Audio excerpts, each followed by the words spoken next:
Hey everyone, how y'all doing? So today I have the second release in the Rough Ryder Spades Black Appaloosa series.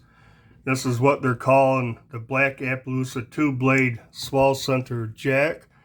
And like I said, second in the series. The first was the Coke bottle, which is an awesome knife. Fit and finish on this is excellent. I really dig this one. So I was pretty excited when I learned the second one was available. In fact, I learned about it from Tim's School of Fish. He did a video on it. He mentioned it was available at Chicago Knife Works. So I left the video, went to Chicago Knife Works to buy it because, like I said, I really dig this one. So I was excited for this and I couldn't find it.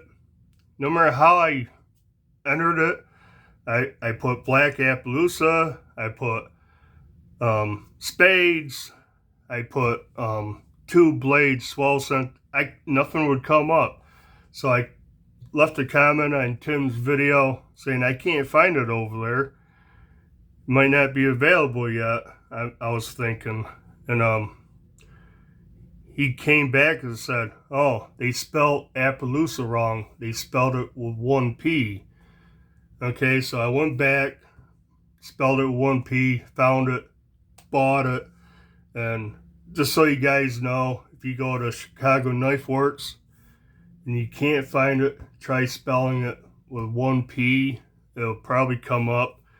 And I checked yesterday just out of curiosity, and it was still spelled with 1 P. But I got this from them for $16.37. Plus shipping. 17 bucks, less than 17 bucks. I just can't believe the knife you get for that little bit of money. But before we get into the knife, here's the box. Same box that the Coke bottle came in. Got Rough Ryder, it's spelled with an I. Spades, Black Appaloosa. You got your spade behind that. Then in the background is faded playing cards. I just think that's pretty cool. This side you got the 30-year Rough Ryder logo.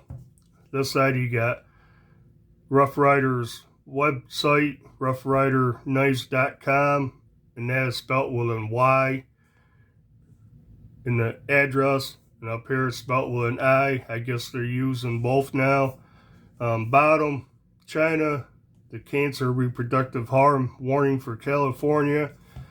Nothing on that side. This side you got your label. Model number is RR2487. Typical box we're all accustomed to now. Magnetic flap. Open it up. You get a double R. Rough Ryder. Again spelled with an I. The little plastic bag the knife came in.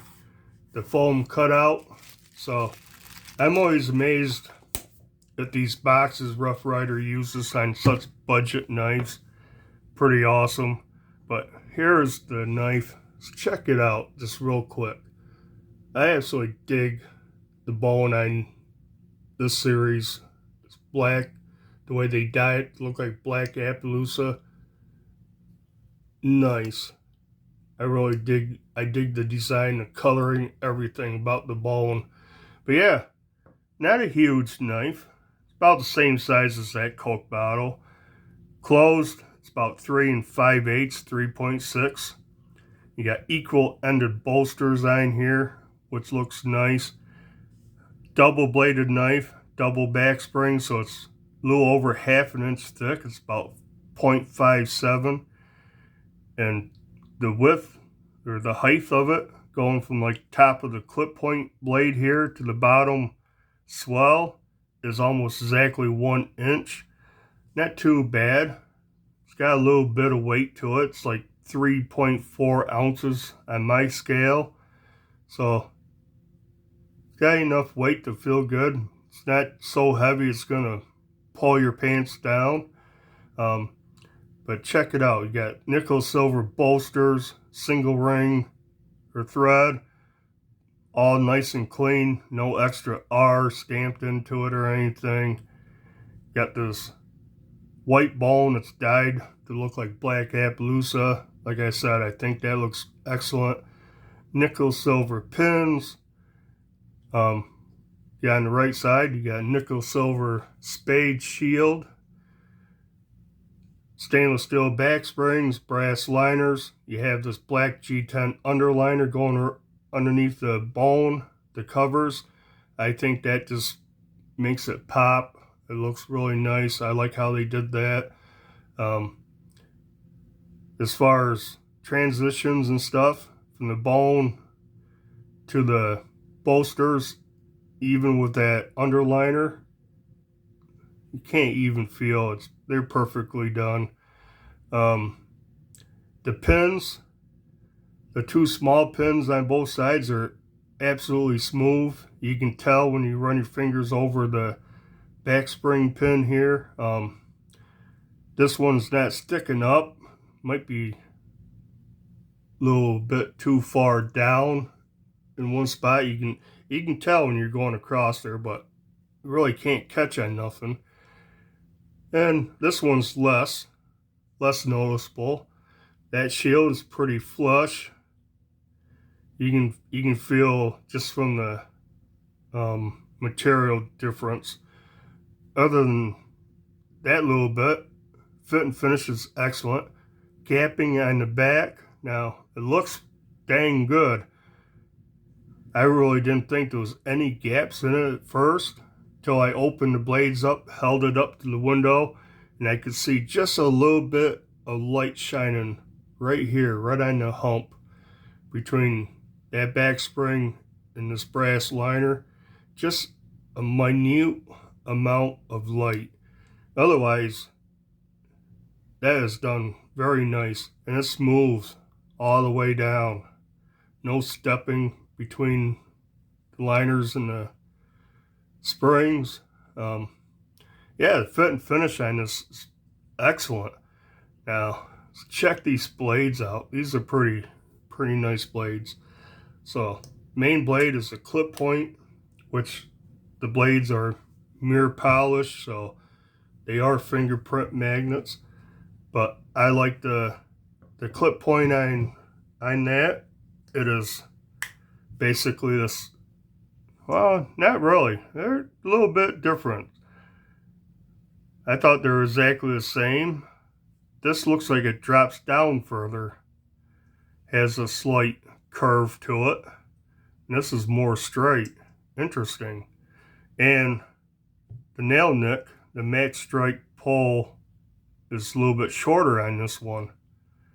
Otherwise, they're the same length. Very similar. They're similar. They're close, but slightly different. So I like these clip point blade shapes. Got a swedge up here.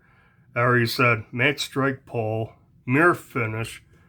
Now, I don't know if I can get the tang stamps and stuff to show up. What it is a diamond type of design with 30 on top, Rough Ryder across the center, spelt with an I. Nice tang stamp, and it is stamped in there nicely. I just really can't get it to show up.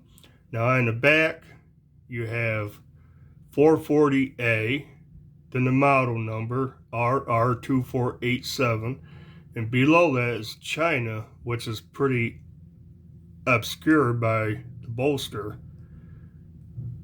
Really can't see it. I can see the CH, and that's about it. But very nice clip point blade. And the clip point is about 2 5/8 with a 2 3/8 cutting edge. Back spring on this is pretty strong. It takes quite a bit to start closing it. Walk and talk is pretty excellent. Nice half stop. Locks up solid, or doesn't lock, but stops solidly in the half stop. And it slams shut. Now, no blade wrap or blade rub, I already checked. The pole is pretty heavy. I'd give it, my opinion, 6.5, But yeah, it snaps right in that half stop nicely. Snaps open. Nice. Very nice. Like I said, there's no blade rub. The blade centering and the clip point is off to the inside a little bit. Now, I double checked. This one is straight. This blade is straight. If I put a straight edge on it, it's straight. Unlike this one, does have a slight bend to it. Let me get the... Does have a slight bend. You can see the tips coming away from the ruler just a tiny bit. That makes this one look off center. Actually, it looks about the same as this one, but it's not, does not have a curve to it. So this is just off center just a little bit.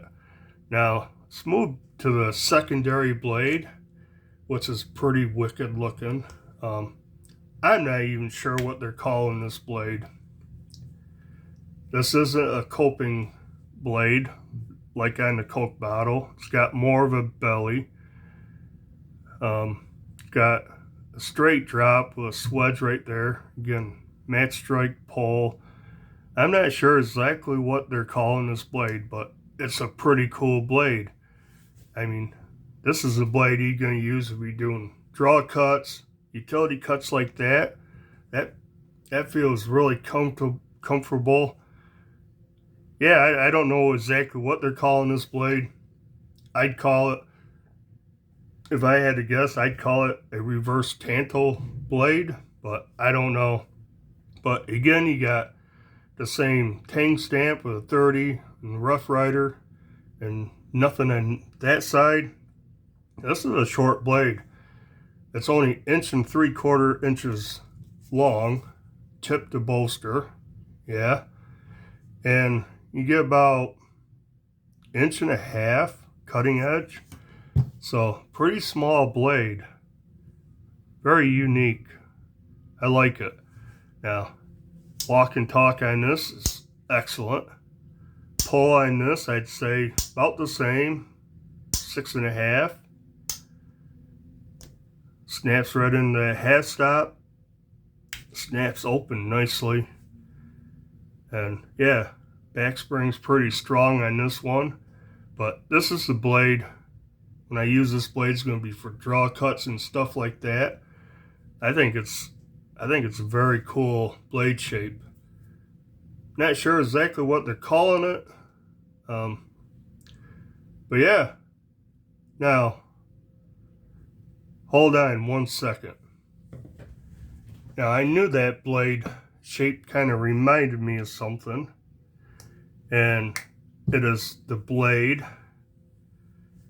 that's on the Rosecraft Blades Ocoee River kayak, which is designed by Andy Armstrong. And I know Andy said he was involved in this series at Smoky Mountain Knife Works, and I can see similarities here. You have that drop like a reverse tanto. You got a blade with a little belly. Now this blade's a lot shorter than what's on the kayak. But yeah, something I thought of. Anyways, nice blade, nice walk and talk. And yeah, I think for 17 to 18 bucks, this is an awesome value for your money. Like I said, $16.37 at Chicago Knife Works plus shipping. It's available on Smoky Mountain Knife Works now for $17.99. Can't go wrong either way. You're going to pay more for shipping from one than the other. Kind of equals out a little bit. But yeah, the Rough Ryder Spades Black Appaloosa. Oh, what is it? Black Appaloosa 2 Blade Swell Center Jack. Boy, they got long names.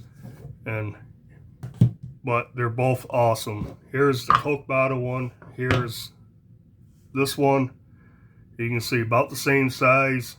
Equal-ended bolsters on this. So this is smaller than the bottom of the Coke bottle, the cap on this one. Kind of square, more square bolster up here. Both of them, excellent job on the bone. Excellent job on fit and finish. And you can see this one's picking up a little tint to it. Little patina going on already. So, yeah, awesome knife. I really dig it. So I guess that'll do it for this video. Do the usual, like, comment, subscribe to this channel if you haven't. Go check out Tim's School of Fish. Subscribe over there. Awesome channel. And I guess that'll do it for this video and this knife. And until the next video, bye.